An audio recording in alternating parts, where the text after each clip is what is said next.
nuestros corazones estén abiertos a tu palabra, Señor. Gracias te damos en el nombre de Cristo Jesús. Amén.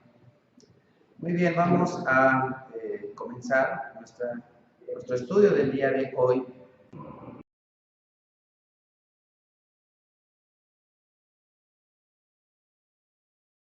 Les voy a compartir a manera de introducción. Bueno, va a ser una introducción un poquito larga en cuestión de lectura, de que vamos a ver una parte del Evangelio según San Juan en el capítulo 11. Estamos en Juan 11.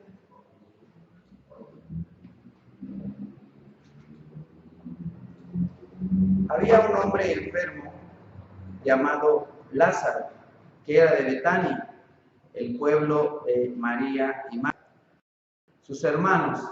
María era la misma que ungió con perfume al Señor y le secó los pies con sus cabellos. Las dos hermanas mandaron a decirle a Jesús: Señor, tu amigo querido está enfermo. Cuando Jesús oyó esto, dijo: esta enfermedad no terminará en muerte, sino que es para la gloria de Dios, para que por ella el Hijo de Dios sea glorificado.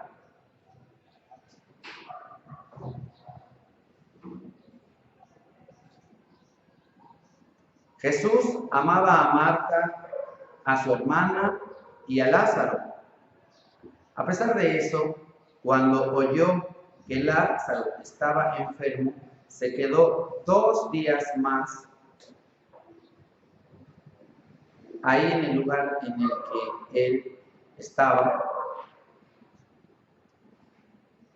El Maestro está aquí y te llama. A su llegada, Jesús se encontró con que Lázaro llevaba ya 4 días en el sepulcro.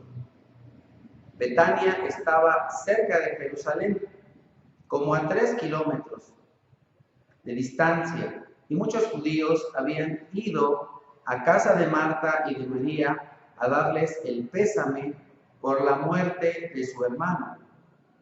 Cuando Marta supo que Jesús llegaba, fue a su encuentro, pero María se quedó en la casa.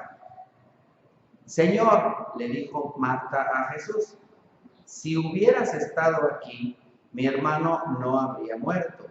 Pero yo sé que aún ahora Dios te dará todo lo que le pidas. Tu hermano resucitará, le dijo Jesús. Yo sé que resucitará en la resurrección en el día final, respondió Marta. Entonces Jesús le dijo: yo soy la resurrección y la vida. El que cree en mí vivirá aunque muera, y todo el que vive y cree en mí no morirá jamás. ¿Crees esto? Sí, Señor, yo creo que tú eres el Cristo, el Hijo de Dios, el que había de venir al mundo. Qué importante es tener esta fe, este conocimiento, no solamente de que Jesucristo es Dios, sino también tener la fe en Dios mismo, en el Señor Jesucristo. En este caso tenemos a 2 hermanas y creían que Dios daría la resurrección a Lázaro, pero también es importante no solamente creer eso, sino también creer en la resurrección, en la vida eterna. Y aquí Jesús viene a dar un mensaje que es nuevo o que es clarificador para los judíos. ¿Cuál es esa cosa, ese punto que Jesús quiere aclarar? Jesús quiere aclarar que ahora es importante creer no solamente en Él, sino también entender que si nosotros creemos y ponemos nuestra fe en Jesucristo, entonces viviremos de manera eterna, viviremos para siempre. Los judíos, todos los israelitas, los hebreos esperaban a este Mesías y creían en la resurrección.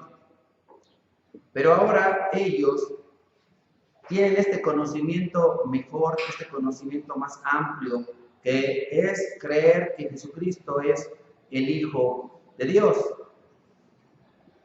Dicho esto, Marta regresó a la casa y llamando a su hermana, María, le dijo en privado: el maestro está aquí y te llama.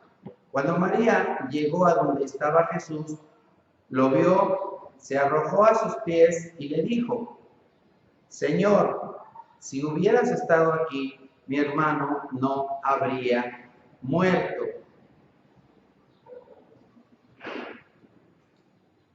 Al ver llorar a María y a los judíos que la habían acompañado, Jesús se turbó y se conmovió profundamente.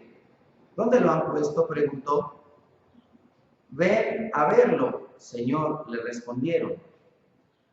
Jesús lloró. Entonces quitaron la piedra. Jesús, alzando la vista, dijo: Padre, te doy gracias porque me has escuchado. Ya sabía yo que siempre me escuchas, pero lo dije por la gente que está aquí presente, para que crean que tú me enviaste. Dicho esto, gritó con todas sus fuerzas: Lázaro, sal fuera. El muerto salió con vendas en las manos y en los pies y el rostro, cubierto con un sudario. Quítenle las vendas y dejen que se vaya, les dijo Jesús. Muchos de los judíos que habían ido a ver a María y que habían presenciado lo hecho por Jesús, creyeron en él. Pero algunos de ellos fueron a ver a los fariseos y les contaron lo que Jesús había hecho. Entonces, los jefes de los sacerdotes y los fariseos convocaron a una reunión de consejo. ¿Qué vamos a hacer?, dijeron. Este hombre está haciendo muchas señales milagrosas. Si lo dejamos seguir así, todos van a creer en él. Y vendrán los romanos y acabarán con nuestro lugar sagrado e incluso con nuestra nación. El pueblo de Israel había clamado por muchos años por un escogido, por el ungido, por el Mesías, por el Cristo. Y ahora que lo tienen y que Él, el Señor Jesucristo, demuestra por medio de muchos milagros, señales y prodigios, no lo aceptan, no le creen.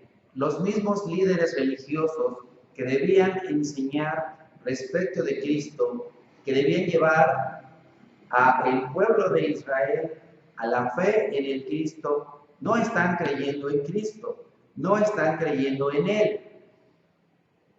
Por eso es que en los evangelios, muy al principio encontramos que nos dice la Escritura: a los suyos vino, pero los suyos no le quisieron recibir.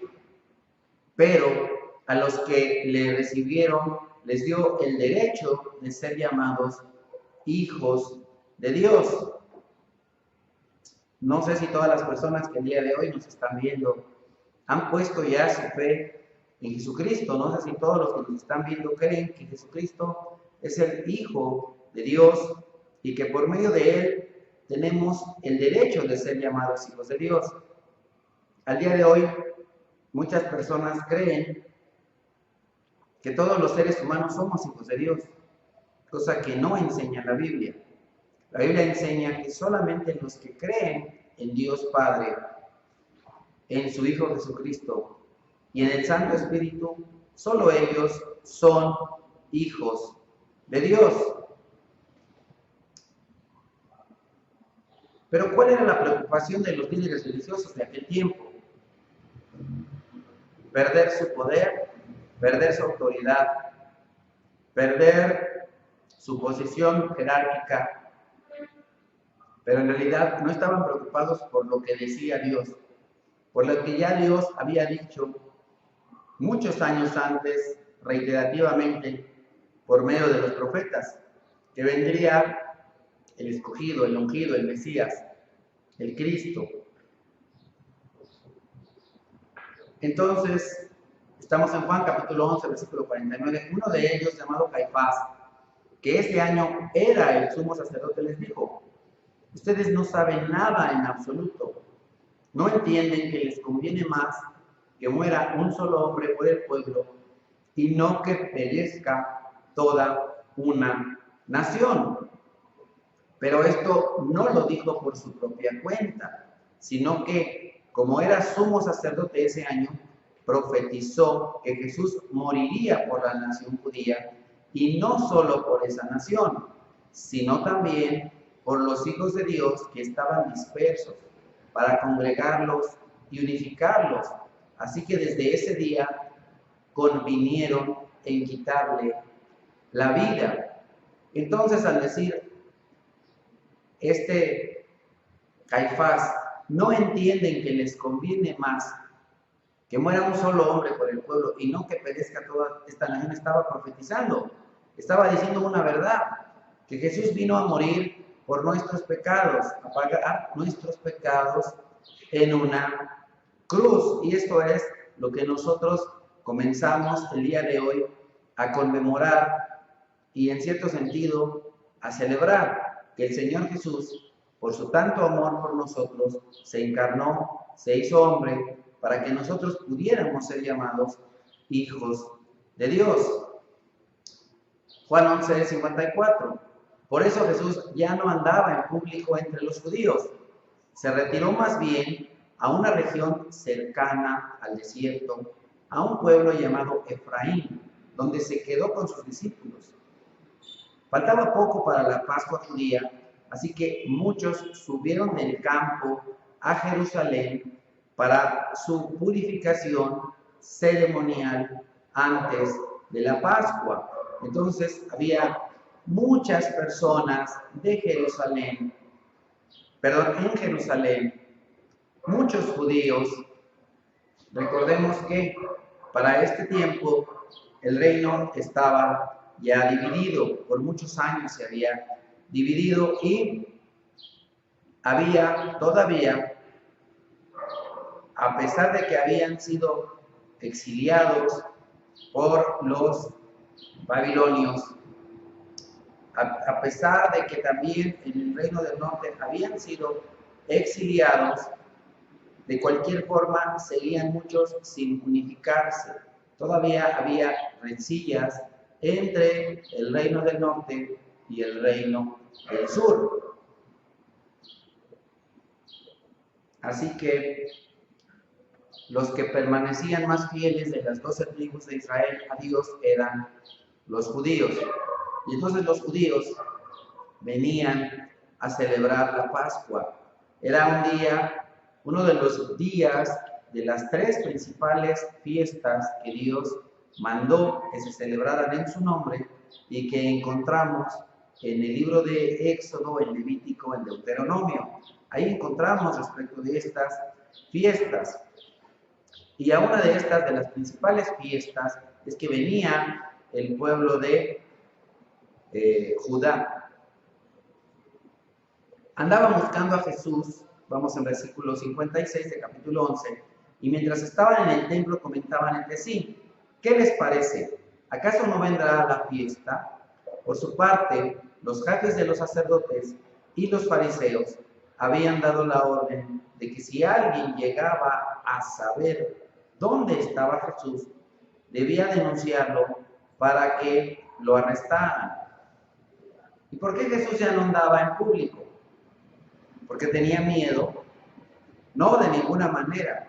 Como nosotros lo vimos en nuestro mensaje del día de hoy en la mañana, nadie le quitó la vida a Jesús, sino que Él entregó su vida de su propia voluntad. Él tuvo el poder no solamente para entregar su vida, sino para volverla a tomar. Ahora llegamos a lo que se nos narra en el capítulo 12. Juan 12, comenzando desde el versículo 1. 6 días antes de la Pascua, llegó Jesús a Betania, donde vivía Lázaro, a quien Jesús había resucitado. Allí se dio una cena en honor a Jesús. El último milagro registrado por el Señor Jesús es la resurrección de Lázaro. Era importante que los discípulos guardaran en su mente este acontecimiento. Algo importante para nuestro Señor Jesús es que los discípulos tuvieran el conocimiento y la fe en la resurrección.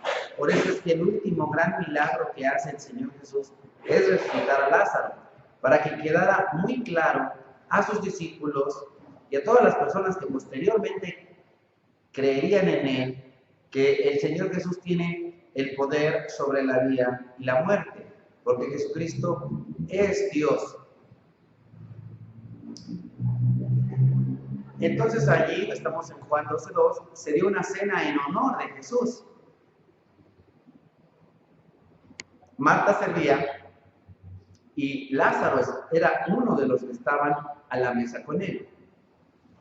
María tomó entonces como medio litro de nardo puro, que era un perfume muy caro, y lo derramó sobre los pies de Jesús, secándoselos luego con sus cabellos, y la casa se llenó de la fragancia del perfume. Aquí la Escritura no nos dice que necesariamente estaba en casa de Lázaro. Nos dice que uno de los que estaban a la mesa era Lázaro, pero no se nos dice que era en la casa de Lázaro. Pero Lázaro, Marta y María estaban ahí, en esta fiesta en honor a Jesús.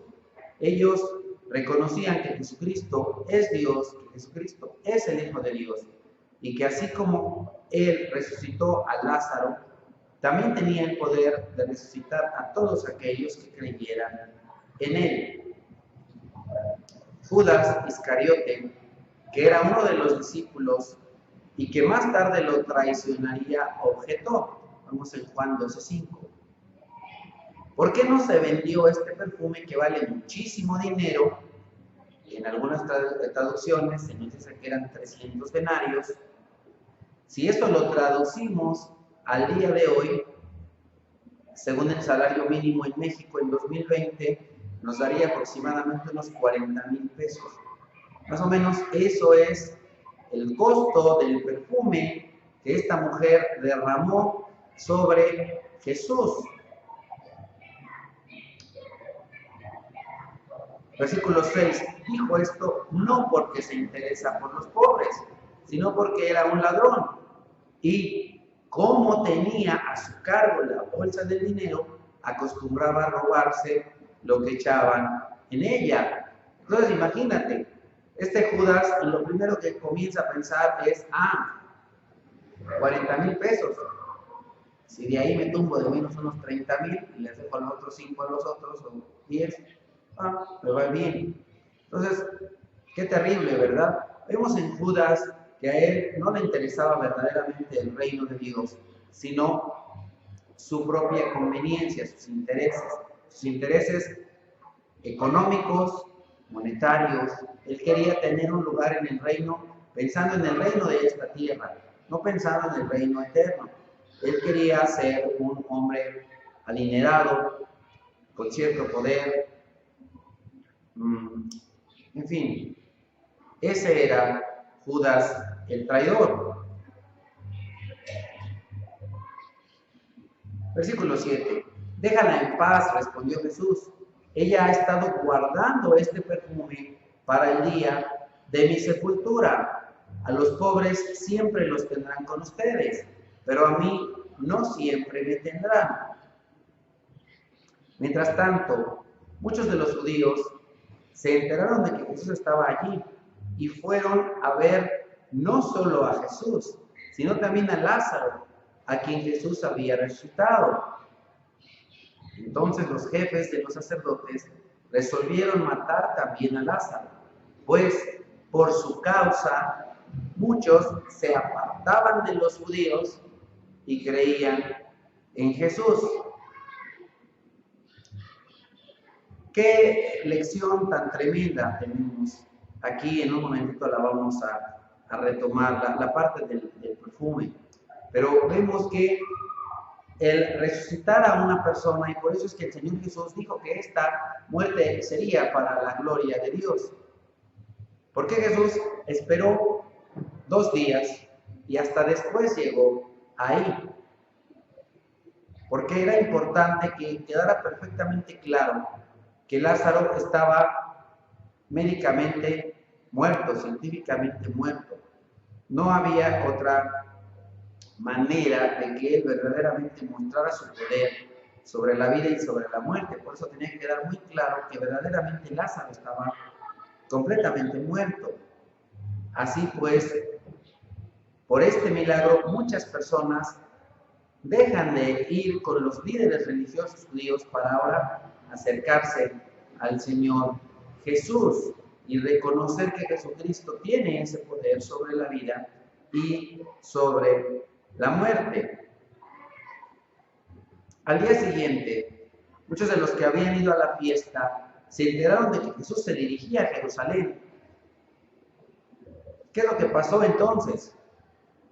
Entonces muchas personas vienen porque ellos sabían, el pueblo de Israel, a través de los profetas que Dios había mandado, sabía que vendría un Mesías, un Salvador. Y entonces dicen, este va a ser el Salvador. Entonces vienen y toman ramas de palma y salen a recibirlo, gritando, Hosana, sálvanos. Bendito el que viene en el nombre del Señor, bendito el Rey de Israel. Normalmente cuando una persona venía entrando a una ciudad después de una batalla, se le recibía con fiesta, estaban en la puerta recibiéndole. Así, por ejemplo, nosotros vemos en el libro de los reyes, en el tiempo de los reyes, que siempre que un rey venía de una victoria, se le recibía así, se le recibía con cantos, con alegría, con palmas. Pero ellos esperaban, deseaban, querían a un rey según la voluntad humana, a derrotar a los romanos, un rey que viniera parecido al rey David para colocar nuevamente en el mapa político, económico, militar a el pueblo de Israel. Eso es lo que el pueblo quería.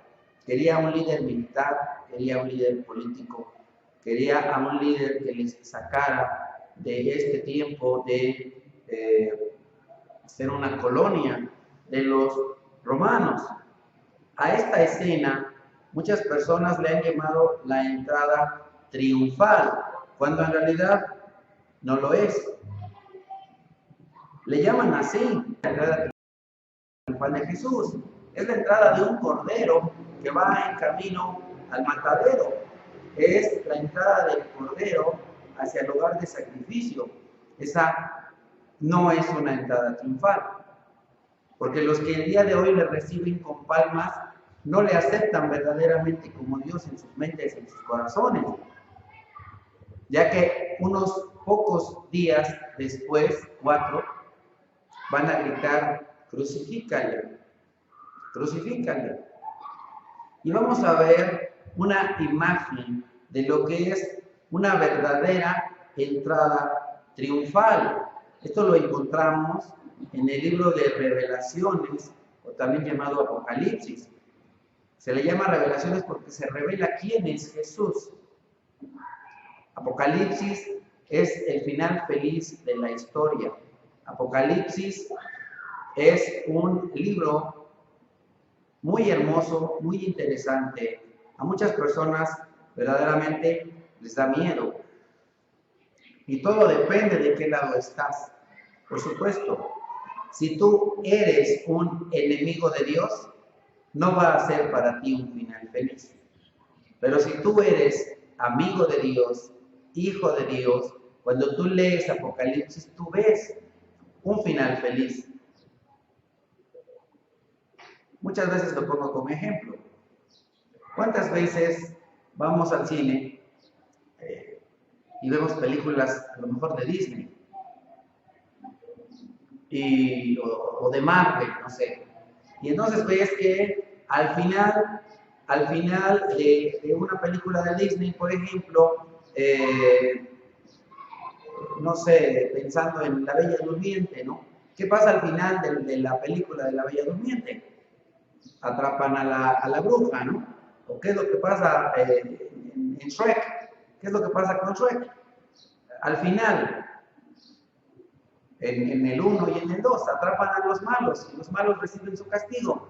Y entonces, yo nunca he visto que cuando los niños y los jóvenes y los adultos van a una película de Disney, al final critiquen de por qué atraparon a los malos, o por qué gritaron a la bruja, por qué atraparon a la bruja, o por qué le destruyeron, o por qué le encarcelaron. Lo que normalmente pasa es que aplauden y les da gusto. ¡Ay, qué padre! Atraparon a los malos. Eso es Apocalipsis. Es el final feliz, en el cual la Biblia nos dice, y vivieron felices para siempre. Eso es Apocalipsis. Y entonces, en este final feliz, en esta revelación de Jesucristo, Hijo de Dios, es final feliz, por supuesto, para los que son amigos de Dios, para los que son hijos de Dios, para todos los que le recibieron, para todos los que creen en su nombre.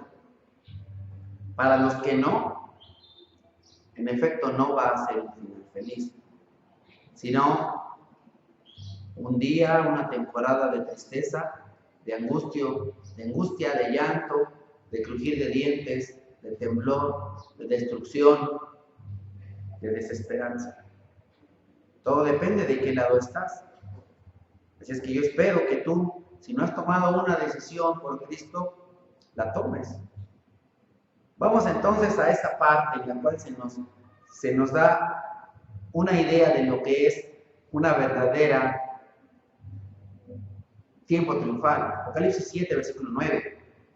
Después de esto miré, y apareció una multitud tomada de todas las naciones, tribus, pueblos y lenguas. Era tan grande que nadie podía contarla. Estaban de pie delante del trono y del Cordero, vestidos de túnicas blancas y con ramas de palma en la mano. Gritaban a gran voz: la salvación viene de nuestro Dios, que está sentado en el trono y del Cordero. Esa es la verdadera entrada triunfal, porque estos son los verdaderos hijos de Dios, los que están aquí, que no van a recibirlo con palmas un día y a los 3, 4 días dicen crucifícale. Estos son los que no van a ir a recibir a Jesús por un pedazo de pan, por una torta y un Boeing. No van por los beneficios, no van por los regalos. Son los verdaderos, los fieles. Pero no solamente los israelitas, sino están ahí personas de toda nación, lengua, tribu, pueblo, gritando. ¿Y qué es lo que gritan? Gritan: la salvación viene de nuestro Dios. Dios es quien salva. Dios Padre, Dios Hijo, Dios Espíritu Santo. Ahí está la salvación. Eso sí podríamos decir que es algo triunfal. No solo unos poquitos seres humanos gritando, sin una verdadera confianza y sin una verdadera fe en Dios, sino una multitud tan grande que es incontable, un montón de personas de todos los lugares de este mundo.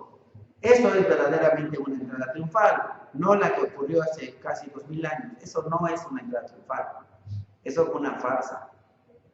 La verdadera entrada triunfal la tenemos en Apocalipsis 7, del versículo 9 en adelante, pero es aún más sublime y aún más espectacular. ¿Por qué? Porque no solamente están seres humanos de todo el mundo, no solo eso.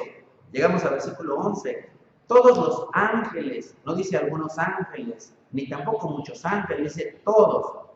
Todos los ángeles estaban de pie alrededor del trono de los ancianos y de los 4 seres vivientes. Se postraron rostro en tierra delante del trono. Francamente, no sé cuántos ángeles sean, pero me imagino que son muchos. Y imagínate a todos los seres humanos de toda la historia que han puesto su fe en Dios. Todos ahí. Y ahora todos los ángeles, los seres humanos gritando y cantando y alabando a Dios, y los ángeles ahora poniéndose rostro en tierra y alabando y adorando a Dios, diciendo: amén. La alabanza, la gloria, la sabiduría, la acción de gracias, la honra, el poder y la fortaleza son de nuestro Dios por los siglos de los siglos. Eso es una entrada triunfal. Lo otro fue una farsa. No deberíamos llamarle el Domingo de Ramos entrada triunfal. A esto que vemos en Apocalipsis 7 sí le podemos llamar la verdadera entrada triunfal, la presentación triunfal del Señor Jesucristo, nuestro Dios. Versículo 13. Entonces uno de los ancianos le preguntó, ¿a quién? A Juan, al que está viendo esta revelación de la verdadera entrada triunfal: esos que están vestidos de blanco, ¿quiénes son? ¿Y de dónde vienen? Eso usted lo sabe, mi señor, respondí. Él me dijo: aquellos son los que están saliendo de la gran tribulación. Han lavado y blanqueado sus túnicas en la sangre del Cordero. Por eso están delante del trono de Dios y día y noche le sirven en su templo. Y el que está sentado en el trono les dará refugio en su santuario. Al día de hoy estamos viviendo un tiempo en el cual a muchas personas les causa angustia. Están desesperados, están intranquilos, no están en paz. Créanme que lo que se está viviendo el día de hoy, con todo el asunto del COVID-19, no es verdaderamente nada comparado con lo que va a suceder en el tiempo del fin de esta tierra. Y aún personas que no han puesto su fe en Jesucristo van a tener que vivir durante toda esa temporada terrible. Pero la Escritura nos dice, y Dios nos promete, que todos aquellos que hayamos puesto nuestra fe en Jesucristo como nuestro único y suficiente Salvador, no vamos a pasar por la tribulación y no vamos a pasar por la gran tribulación, sino que seremos arrebatados, así como el Señor Jesús fue arrebatado o llevado a las alturas. Eso es lo que dijo. Unos ángeles se presentan ante los apóstoles y les dicen: ¿qué están viendo hacia allá arriba? Ellos estaban viendo al Señor Jesús siendo llevado a las alturas. Y estos ángeles les dicen a los discípulos: así como Él fue llevado a las alturas, ustedes también, todos los que crean en Él, serán llevados a las alturas.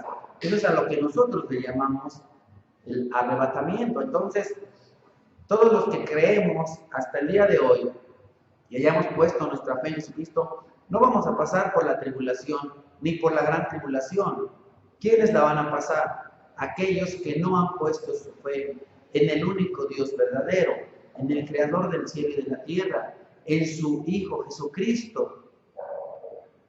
Ellos son los que van a pasar por este tiempo de tribulación, pero todavía, por la misericordia de Dios, va a haber un tiempo, pero un tiempo de mucha angustia, un tiempo de dificultad, en la cual van a tener el último chance, porque Dios es amor, porque Dios es misericordia, Va a tener el último chance para reconocer a Dios.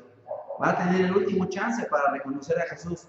Y entonces ahí vendrá donde aquellos que van saliendo de la gran tribulación y que lavan y blanquean sus túnicas en la sangre del Cordero, es decir, ellos creen en Cristo y por lo tanto están revestidos de Cristo, como se nos dice en las epístolas paulinas.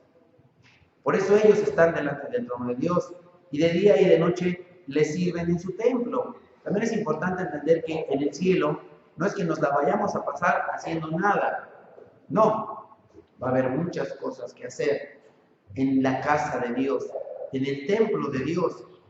No te vas a aburrir para nada. Vas a tener muchas cosas con la diferencia de que no te vas a agotar, no te vas a cansar, no vas a sufrir de cansancio, no te van a doler los pies, ni la cintura, ni las manos, ni nada de todo lo que te duele aquí. Y entonces, estas personas que en este mundo y en esta tierra van a sufrir, y aún los que el día de hoy están sufriendo, reposarán y tendrán un reposo eterno. Otra cosa que vale la pena recalcar es que Dios no promete, y nosotros no vamos a prometerlo en esta iglesia, que un cristiano no se enferma o que no puede contagiarse del COVID-19. Y si de pronto escuchas que alguien dice que todos los cristianos van a ser salvados de eso, no necesariamente. No necesariamente. Nosotros también nos podemos enfermar. Por eso debemos ser cuidadosos de nuestra salud. Debemos tener cuidado, sobre todo tú, si tienes diabetes o si estás obeso, yo te animo, no saludes a todas las personas de mano, no andes abrazando. Y no es que no tengas falta de fe, es que el Señor dice que debemos cuidar nuestro cuerpo, porque nuestro cuerpo es el templo de Dios. Si tú eres un creyente, si tú eres un cristiano, entonces el Espíritu Santo vive en ti. ¿Y qué es lo que tienes que hacer con tu cuerpo? Cuidarlo. Cuidarlo de no enfermarse. No podemos decir, pues como soy cristiano, entonces me voy a ir a meter ahí y voy a ser muy descuidado del templo de Dios. Eso no es lo que Dios dice. Dios enseña en su palabra que debemos cuidar nuestro cuerpo porque es el templo de Dios. Dios no promete que ninguna enfermedad nos va a pasar. No es cierto. Dios dice que aun cuando estemos en enfermedad, Él está con nosotros. Que aun cuando lleguemos a pasar cierta necesidad, Él está con nosotros. Que aunque pasemos cierta dificultad, Él está con nosotros. Inclusive nuestra fe se prueba en las dificultades. Tu fe no se prueba cuando estás con buena salud. Tu fe no se prueba cuando tienes todo el dinero. Tu fe no se prueba cuando todos dicen ser tus amigos. Tu fe se prueba cuando se acaba el dinero, cuando se acaba la salud, cuando se acaban los amigos. Ahí muestras tu verdadera fe. Y eso es lo que aquellos que no lo han aceptado de una manera tranquila y en paz a Dios van a tener que pasar por un momento de dificultad. ¿Para qué? Para que prueben su fe en Dios Padre, en su Hijo Jesucristo y en el Santísimo Espíritu de Dios. Pero llegará un tiempo en el futuro, no en este mundo, no en esta tierra, sino en el reino, donde Apocalipsis 7:16, ya no sufrirán hambre ni sed. ¿Por qué el Señor dice ya no sufrirán hambre ni sed? Porque en esta tierra muchos cristianos sufrirán hambre y sed. No los abatirá el sol ni ningún calor abrasador, porque el Cordero que está en el trono los pastoreará y los guiará a fuentes de agua viva, y Dios les enjugará toda lágrima de sus ojos. Cuando estudiamos el libro del Apocalipsis, hace como 3 o 4 años, ya no me acuerdo, estudiamos esta parte, que en el cielo habrá lágrimas, lágrimas por muchas cosas. Pero las principales lágrimas que vamos a derramar son por nuestros seres queridos que lamentablemente no van a estar con nosotros en la vida eterna, porque todavía se siguen negando a aceptar a Dios como único Dios. y a Cristo como su único y suficiente Salvador. Además, las lágrimas por las tristezas, las angustias, el dolor, el hambre y la sed que lleguemos a pasar en esta tierra. Al día de hoy, muchas personas mueren de diversas enfermedades. Y ahora muchas personas están tan angustiadas por el COVID. Pero verdaderamente cuando tú ves las estadísticas, por lo menos en México, México es el país número 1 en obesidad y sobrepeso. Y son miles de personas las que se mueren cada día por no cuidar su salud. Entonces, a más de preocuparse por el COVID, deberían preocuparse por lo que comen. Pero no se preocupan. ¿Qué vamos a hacer? Tenemos ahí, les iba a presentar una estadística, pero yo creo que no. Pero busquen en el INEGI cuáles son las principales causas de muerte en México. Y se van a dar cuenta de lo tremendo que es. Por ejemplo,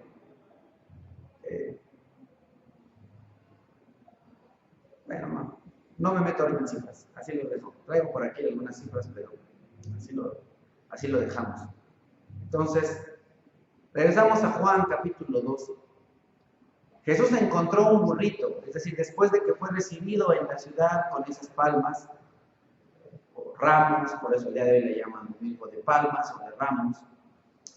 Jesús encontró un burrito y se montó en él. Como dice la Escritura, no temas, oh hija de Sión, mira que aquí viene tu rey montado sobre un burrito. Al principio, sus discípulos no entendieron lo que sucedía. Solo después de que Jesús fue glorificado, se dieron cuenta de que se había cumplido en él lo que de él estaba escrito. Profecías habían de que el Mesías venía así, vendría a entrar montado sobre un burrito. Si ustedes han estudiado el segundo libro de Samuel, un poquito antes de que Salomón sucediera en el trono a David, su padre, otro de sus hijos quiso usurpar el trono. Y entonces esto se le hicieron saber a David, porque Dios prometió a David que su hijo Salomón se sentaría en el trono y que él traería paz a Israel. Por eso se llama Salomón, porque la raíz de Salomón es Salom. Salom quiere decir paz. Es un saludo que se da en aquella parte del Medio Oriente, Salom. Salom quiere decir paz y Salomón es el hombre de la paz, el hombre que iba a traer paz a Israel. Es el hombre que iba a suceder en el trono a David. Pero regresando entonces aquí al segundo libro de Samuel, a Reyes, esto ya me en Reyes, tenemos que cuando este hijo de David quiere tomar el trono, le dejan saber a David que uno de sus hijos quería tomar el trono, pero no era Salomón. Entonces, ¿qué es lo que hace aquí David? Manda a traer al sacerdote y pide que traigan su burrito. Y entonces, en su burrito, en el burrito de David, es montado Salomón y es llevado hacia el templo y entonces es ungido como rey, es llevado a la ciudad y es ungido como rey por el sacerdote. Entonces, de esta misma manera es que se profetiza que el rey de Israel vendrá también, así como Salomón, montado en un burrito. Eso estaba profetizado. Juan 12:17, la gente que había estado con Jesús cuando él llamó a Lázaro del sepulcro, y lo resucitó de entre los muertos, seguía difundiendo la noticia. ¡Qué tremenda noticia! Ya llegó el Salvador, el que tiene el poder sobre la vida y la muerte. Muchos que se habían enterado de la señal realizada por Jesús salían a su encuentro. Por eso los fariseos comentaban entre sí: como pueden ver, así no vamos a lograr nada. Miren cómo lo sigue todo el mundo.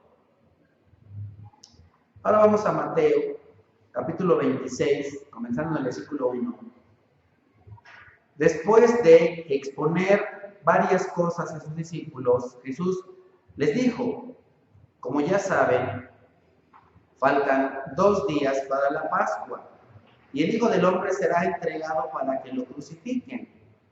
Se reunieron entonces los jefes de los sacerdotes y los ancianos del pueblo en el palacio de Caifás, el sumo sacerdote, y con artimañas buscaban cómo arrestar a Jesús para matarlo.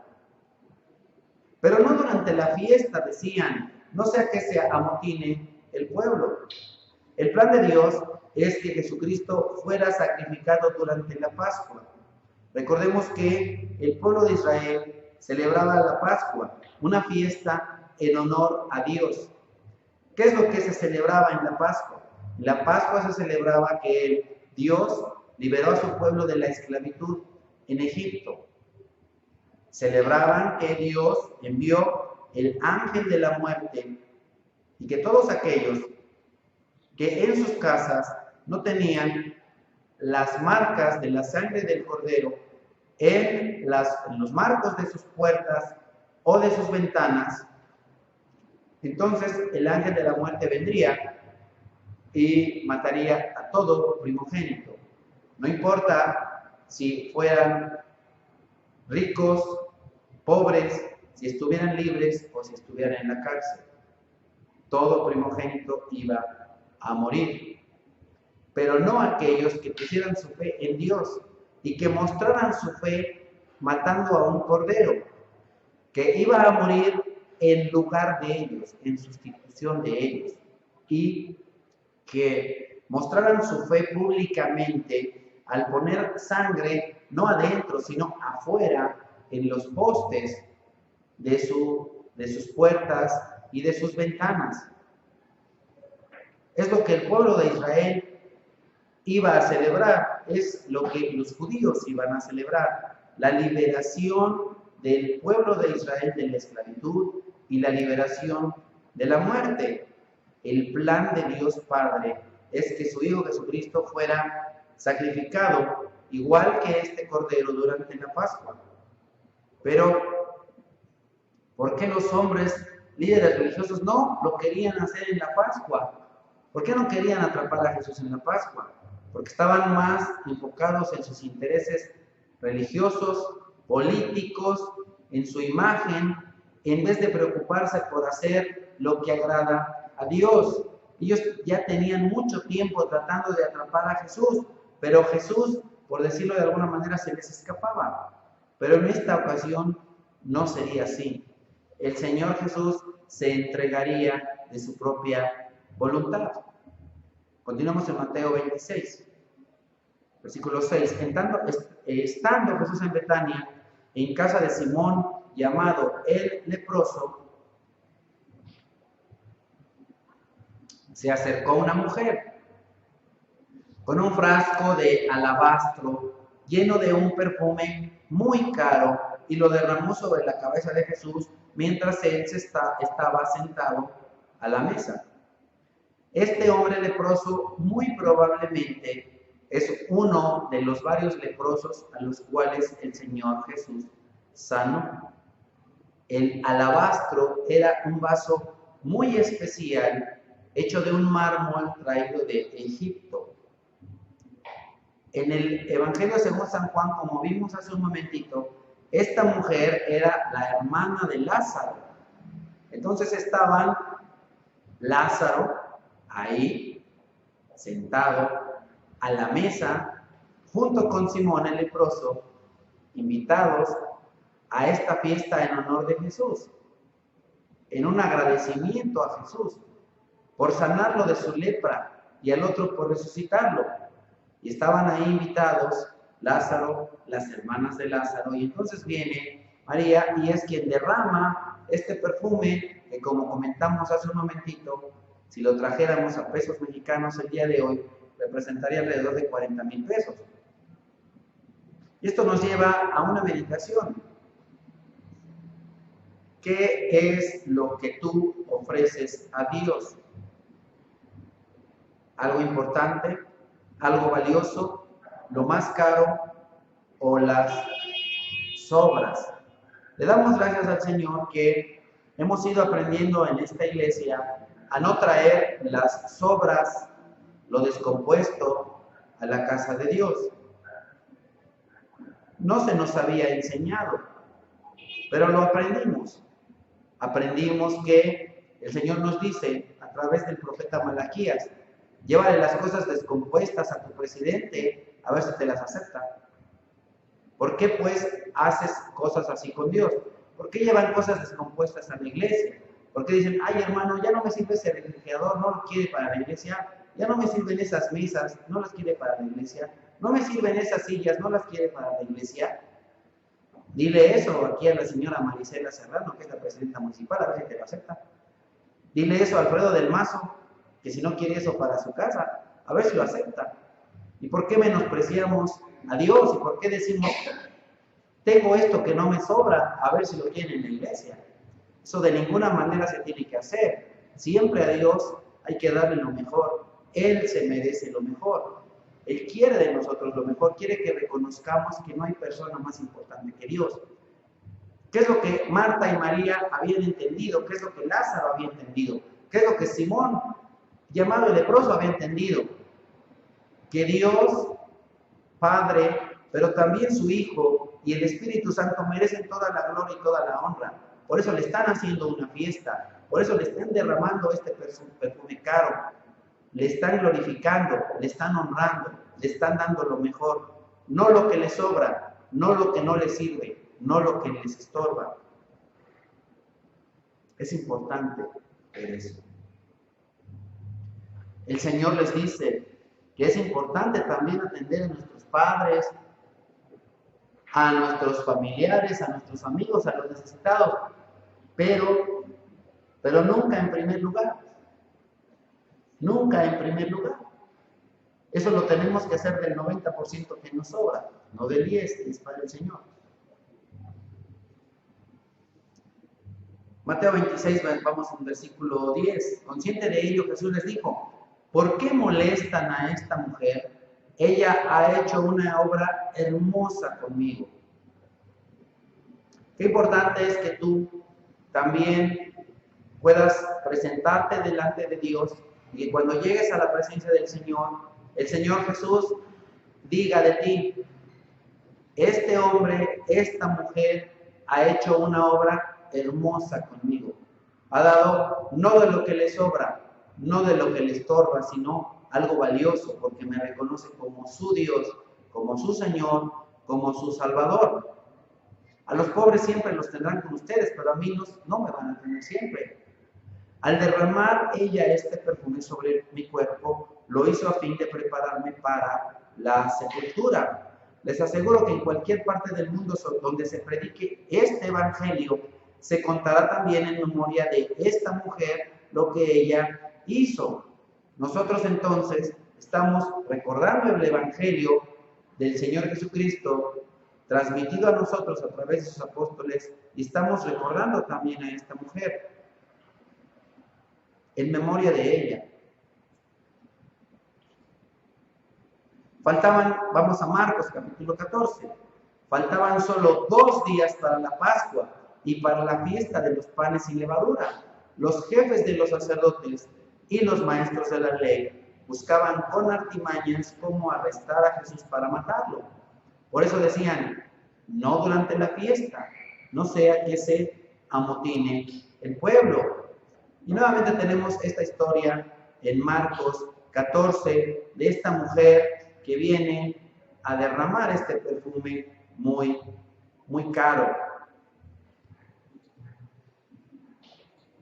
Y por hoy vamos a detener nuestra meditación recordando algo bien importante.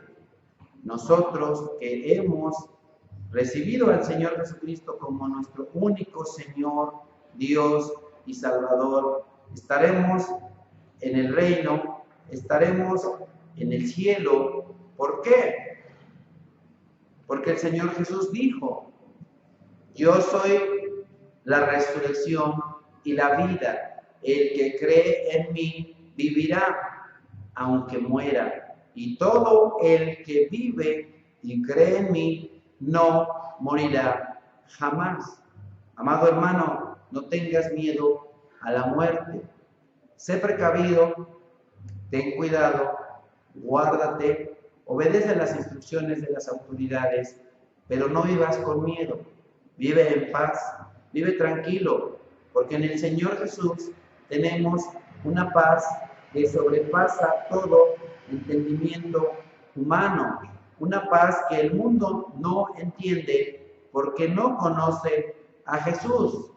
También el día de hoy aprendimos que tú y yo estaremos ahí en el reino, en la verdadera entrada gloriosa de Dios, en el verdadero día de honra, y entonces estaremos tú y yo ahí con esta multitud que vio Juan y que encontramos registrado en Apocalipsis 7, donde hay una multitud tomada de todas naciones, tribus, pueblos y lenguas que nadie puede contar delante del trono de Dios y del Cordero, gritando a gran voz: la salvación viene de nuestro Dios, que está sentado en el trono, y del Cordero. Amado hermano, tú y yo haremos esa verdadera entrada y ese verdadero reconocimiento triunfal de Dios Padre, de su Hijo Jesucristo y del Santísimo Espíritu que está y vive en todo creyente. Acompáñenme a hacer una oración para dar gracias por la salvación que tenemos en Cristo Jesús, el Cordero de Dios, que nos ha dado la salvación por medio de la fe. Señor Todopoderoso, gracias te damos por tu amor, por tu misericordia. Gracias te damos por este día en el que iniciamos una semana especial para nosotros los creyentes. Una semana a la que le llamamos la Semana Santa. Una semana que espero, Señor, que todos santifiquemos, que apartemos. Esta no es una semana, independientemente de la contingencia, no es una semana para estar de vacaciones, no es una semana de flojear, es una semana de meditar en tu palabra, es una semana de recordar el gran amor que tienes por nosotros, es una semana de recordar el amor de Cristo Jesús por nosotros, es una semana de recordar que el Espíritu Santo tuyo vive en nosotros. Es una semana para recordar que somos hijos tuyos por medio de la fe que es en Cristo Jesús. Es un tiempo para apartarnos del mal, para purificarnos, para santificarnos, para pedir perdón a todos aquellos que hemos ofendido, para perdonar a todos los que nos han ofendido, para hacer las paces con nuestros enemigos, para llevar el mensaje de salvación y reconciliar al mundo contigo, de la misma manera en la que nosotros hemos sido reconciliados contigo. Dios Todopoderoso, Padre amado, por medio de este mensaje, por medio de las buenas noticias de salvación. Por eso te amamos, te bendecimos y te glorificamos desde ya, desde este mundo, agradeciéndote también por la gran misericordia que nos tienes y por la oportunidad que nos das de comenzar a alabarte en este mundo para seguirte alabando, bendiciendo y glorificando por toda la eternidad. Gracias te damos, amado Padre, en Cristo Jesús. Amén. Amados hermanos, un anuncio para el próximo jueves.